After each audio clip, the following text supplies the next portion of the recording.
continua aqui no Congresso do IBDFAN e agora recebendo, diante das nossas câmeras, a doutora Maria Cláudia Araújo, essa simpatia de pessoa linda de viver e que vai Obrigada. falar hoje, a propósito, no Dia dos Namorados, dia 12 de junho, vai falar sobre relacionamento, namoro. E conversando aqui com ela brevemente antes da gente entrar no ar, ela acabou de citar 3 tipos de relacionamento, que é namoro, namoro qualificado e união estável. E é sobre isso que eu quero perguntar para a senhora. Uma honra imensa recebê-la para falar sobre esse assunto tão importante, tão bom, tão gostoso de se viver e que ao mesmo tempo faz tanta gente sofrer, não é verdade? É verdade. Que são os relacionamentos. E a senhora, essa simpatia de pessoa, vai falar hoje sobre namoro. E a senhora estava me dizendo que existe namoro, namoro qualificado e união estável. O que é namoro? Isso. Bom, primeiro eu queria também agradecer o convite de vocês e dizer, você falou assim, que faz tanto a gente sofrer. Faz. Mas apesar de sofrer, namoro e amor e relacionamento ainda é o melhor remédio. Apesar do sofrimento, se você souber levar, ainda é o melhor remédio. Um parênteses, a senhora é advogada de família. Isso, advogada. Também tem formação em alguma área da psicologia, alguma coisa assim? Não, mas a gente aprende com o tempo, Sim. né? Porque como eu formei muito nova e teve todos esses problemas... A senhora gente... é muito nova. Ah, obrigada, obrigada. E a gente vai aprendendo, né? E vai fazendo terapia, indicando para os clientes, vendo o que é melhor. Porque quando é para resolver um problema, tem que ter uma solução. Seja ela espiritual, seja ela material, seja um apoio de um advogado, um psicólogo, um terapeuta, ou até uma prece ajuda muito também a pessoa a sair desse conflito. Então, eu digo que hoje as entidades familiares, elas estão mudando muito. O mundo mudou muito. Então, a gente vê vários tipos de família. Famílias com 2 pais, 2 mães, famílias com os 2 homens ou 2 mulheres, multifamílias, existem vários tipos de famílias. E hoje nós estamos vendo as pessoas com medo de se relacionar, porque estão com medo de serem atacadas na parte de bens, ter que pagar pensão alimentícia, terem problemas judiciais. Então, Vamos abrir um parênteses aí a senhora tocou num tema muito importante, para uma outra pergunta dentro da que eu lhe fiz. Como se proteger desses ataques de bens? Por isso que quando você me perguntou de namoro, namoro qualificado, união estável e casamento, como existem vários tipos de relacionamentos hoje, nós temos que ter alguns cuidados. Entidade familiar hoje é a união estável e o casamento. O namoro e o namoro qualificado não são entidades familiares, mas são tipos de relacionamento. Que geram direitos sucessórios de partilha de bens. Nem sempre. Nem Entidade familiar, ela gera efeito sucessório e a obrigação, às vezes, de um pagamento de pensão alimentícia. Namoro e namoro qualificado, não. Existem essas diferenças que são tênues, que precisa o juiz ter um olhar muito apurado para que ele possa diferenciar.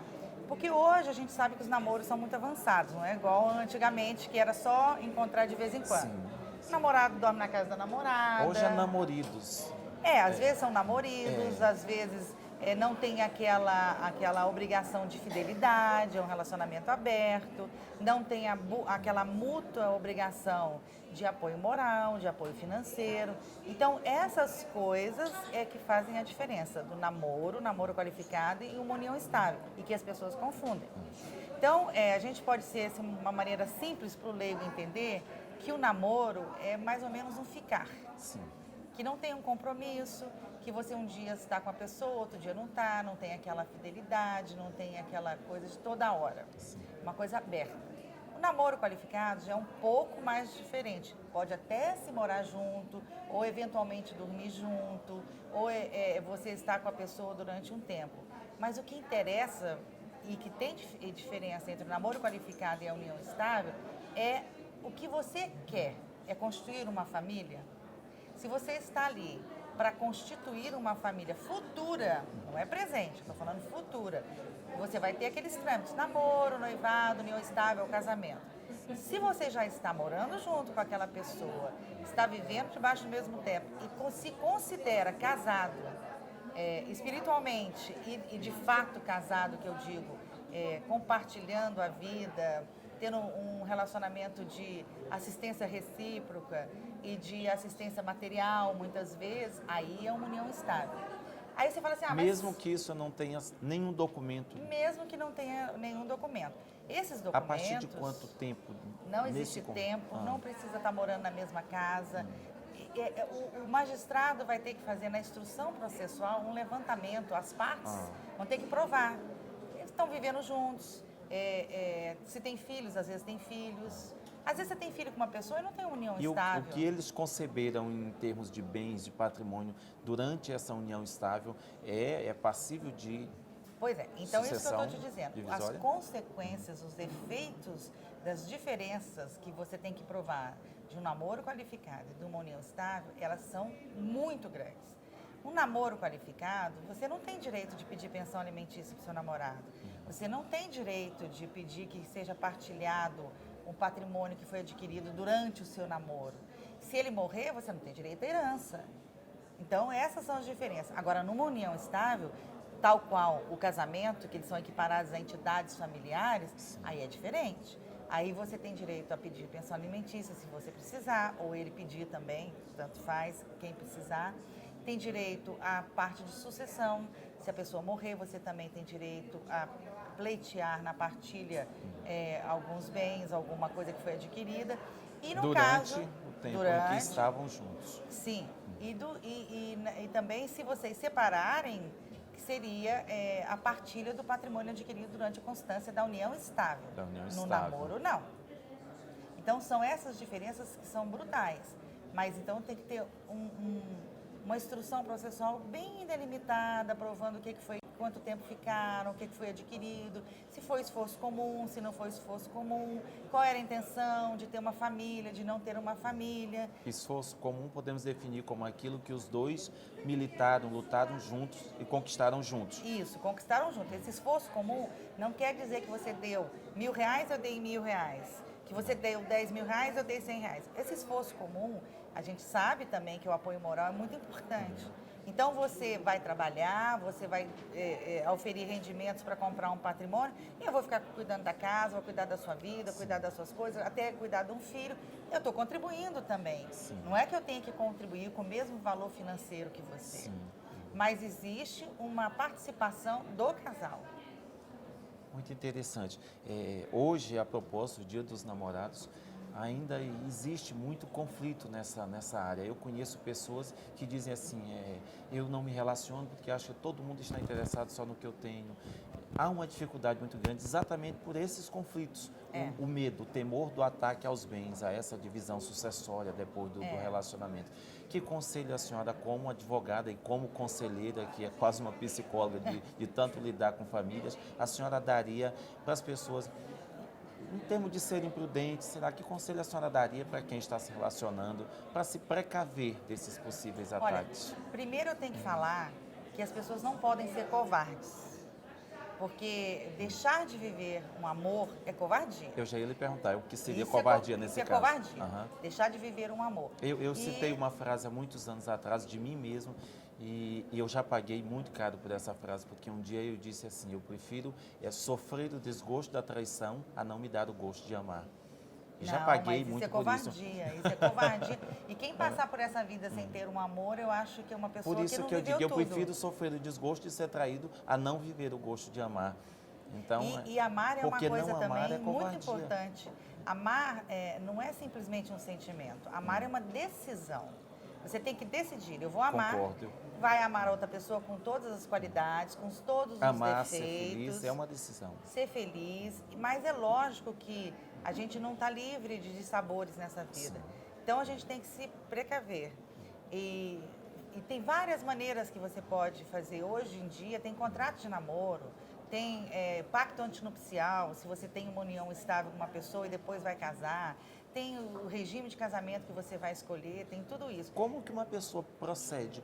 Eu quero me casar, estou noivo, por exemplo, eu conheço uma pessoa e quero morar com essa pessoa. Por onde eu começo para chegar a isso que a senhora está indicando? Fazer um contrato, busca o quê? Um cartório, um advogado, a justiça? Como? Você tem que procurar sempre um advogado, mesmo que você vá fazer isso em cartório, você tem que procurar um advogado. Você pode fazer um contrato de namoro, você pode fazer uma escritura de união estável e você pode fazer um pacto antinupcial antes de casar.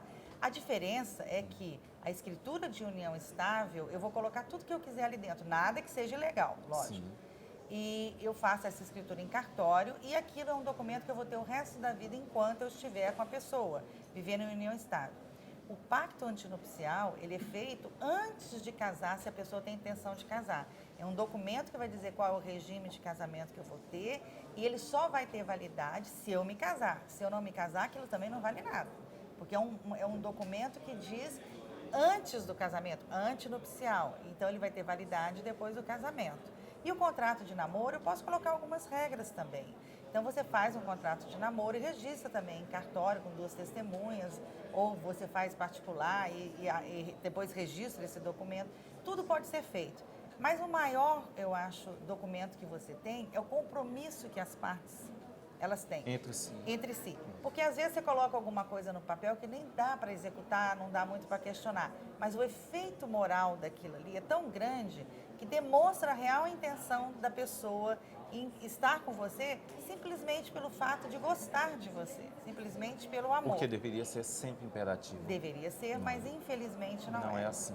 Infelizmente não é assim. Mas eu digo, não desista do amor, nunca. Jamais. Jamais. Jamais, de jeito nenhum. É. Olha, eu acabei de conversar aqui com a doutora Maria Cláudia, advogada de vara de família em Brasília, e que nos deu sábios conselhos. Muito obrigado pela sua entrevista, muito obrigado pela sua simpatia, por nos atender aqui.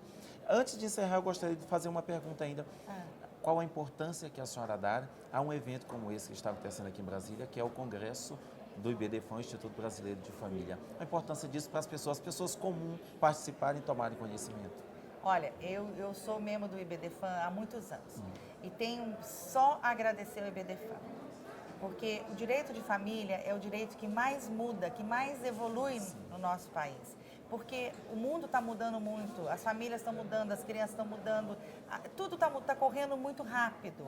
Então, a jurisprudência que nós estamos fazendo, que o IBDFAM está fazendo, ela está acompanhando a evolução.